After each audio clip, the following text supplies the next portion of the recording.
अस्मिता, काय बनवते आज नाश्त्याला? आज मस्त असे कुरकुरीत डाळवडे बनवते.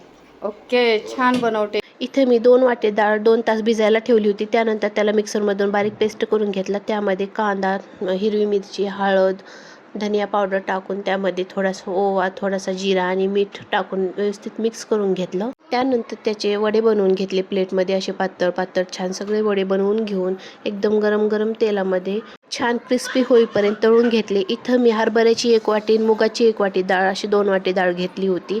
वडे बनवत असताना जास्त जाड नाही बनवायचे, थोडे पातळ पातळच बनवायचे. एकदम प्लेटमध्ये मी बनवून घेतले आणि गरम गरम तेलामध्ये सगळे वडे मीडियम हीटवर तळून काढले एकदम ब्राऊन कलरचे होईपर्यंत.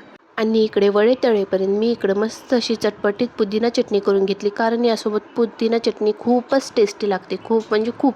आणि इकडं माझी अशी ब्राऊन कलरची मस्त क्रिस्पी क्रिस्पी वडे तळून तयार होते आणि इकडं मी प्लेटिंग करून घेतली. वाव, खूपच छान आणि खूप टेस्टी झाले होते. Bye bye.